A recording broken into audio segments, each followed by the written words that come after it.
आदाब, मेरा नाम तौसीफ़ है। तो चलिए आज हम लोग जानेंगे कि भारत में जो झंडे की शुरुआत हुई है, तिरंगा झंडा जो फहराते हैं हम, वो कब से हुई है।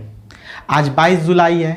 हम हर साल 22 जुलाई को तिरंगा दिवस मनाते हैं। 15 अगस्त, 26 जनवरी तिरंगा झंडा फहराया जाता है। लेकिन हम में से बहुत ऐसे लोग होते हैं जिनको इनके बारे में पूर्ण रूप से जानकारी नहीं होती है। हम ये नहीं जानते कि ये झंडा आया कहाँ से, इस झंडे में किन किन लोगों ने बलिदान दिया है, किन लोगों का हाथ इस झंडे को बनाने में महत्वपूर्ण रूप से है। तो हर भारतीय को कम से कम इतनी सारी जानकारियाँ रखनी चाहिए, जो कि जानकारी आज हम आपको दे रहे हैं। तिरंगा झंडा भारत का राष्ट्रीय ध्वज है। 22 जुलाई 1947 को संविधान सभा जो बनी थी, 1949 में जो भारत का संविधान बना, संविधान सभा द्वारा, उनके द्वारा राष्ट्रीय ध्वज 22 जुलाई 1947 को अंगीकृत किया गया था। इसलिए हम लोग 22 जुलाई को झंडा दिवस के रूप में मनाते हैं। गांधी जी ने सबसे पहले राष्ट्रीय ध्वज की पेशकश की थी। उनका ऐसा कहना था कि एक राष्ट्रीय ध्वज होगा जिसके सहारे हम लोग अंग्रेजों से लड़ सकेंगे। राष्ट्रीय ध्वज की पेशकश सबसे पहले महात्मा गांधी ने 1921 में की थी।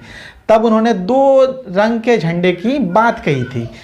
इस झंडे में को मछलीपट्टनम के पिंगली वेंकैया ने बनाया था। 2 रंगों में लाल रंग जो कि हिंदुओं का प्रतीक था और हरा रंग जो मुस्लिम समुदाय को प्रतिनिधित्व करता था। बाद में चरखे को भी बीच में इसमें जोड़ा गया। तिरंगा झंडा भारत का राष्ट्रीय ध्वज बनाने के लिए सबसे पहला जो प्रस्ताव आया था वो साल था 1931 का। साल 1931 इसलिए हम लोग जानते हैं, या 1931 का आता है कि दरअसल 1930 में स्वराज दिवस के रूप में भारत में बनाया गया था, रावी नदी के किनारे। तब सर्वप्रथम झंडा फहराया गया था।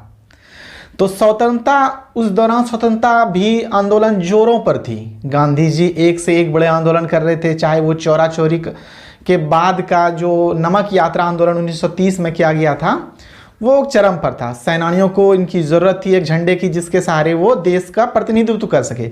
यही सोचकर गांधी जी द्वारा राष्ट्रीय ध्वज का निर्माण कराया गया, जिसमें मुख्य रूप से केसरिया रंग जो ऊपर का हिस्सा था, सफ़ेद बीच वाला हिस्सा जो शांति का प्रतीक, और हरा रंग जो संपन्नता का प्रतीक था, ये दिया गया। तिरंगे में 3 रंग, केसरिया, सफ़ेद और हरा। बीच में 24 तिल्लियाँ दी गई। 24 तिल्लियाँ इसलिए दी गई कि पहिया जो था वो भारत की गतिशीलता, मतलब एक उभरता हुआ देश, एक बेहतर राष्ट्र बने, उनका प्रतीक था।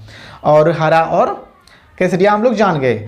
आज़ादी के बाद सबसे पहले पंडित जवाहरलाल नेहरू ने राष्ट्रीय ध्वज फहराया था। आज़ादी के बाद सबसे पहले राष्ट्रीय ध्वज 15 अगस्त 1947 को पंडित जवाहरलाल नेहरू ने फहराया था।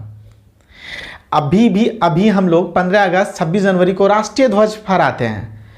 अब ऐसा दौर भी आ गया है जब हम लोग घरों में भी राष्ट्रीय ध्वज को फहरा सकते हैं। क्या आपको पता है कि पहले घरों में राष्ट्रीय ध्वज को नहीं फहराया जा सकता था, लेकिन इसके लिए एक कोर्ट में दलील दी गई, एक हलफनामा दिया गया। नवीन जिंदल के द्वारा 2002 में सुप्रीम कोर्ट में याचिका दायर की गई, जिसके पक्ष में सुप्रीम कोर्ट ने भारत सरकार को निर्देश दिया कि अन्य दिनों की तरह झंडे का प्रयोग नियंत्रित रूप में हो सकता है। इसके बाद 2005 में जो सुधार हुआ उसके अंतर्गत कुछ परिधानों में, घरों, कार्यालयों, फैक्ट्रियों में भी तिरंगे झंडे का प्रयोग होने लगा।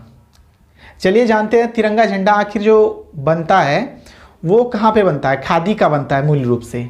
ये हुबली के बेंगेरी स्थित, हुबली जो कर्नाटका में है, खादी ग्रामोद्योग ये एक संस्था है, वो काम करती है तिरंगा झंडा बनाने के लिए। देश की एकमात्र ऐसी संस्था है जिन्हें लाइसेंस प्राप्त है तिरंगा झंडा बनाने का। तो चलिए आप लोगों को कैसा लगा आज का हमारा वीडियो तिरंगा झंडे को लेकर, आप ज़रूर कमेंट बॉक्स में लिखें, और वीडियो को मैं और सुधार के लिए कमेंट में ज़रूर कमेंट करें। शुक्रिया, धन्यवाद। फिर मिलते हैं अगले वीडियो में।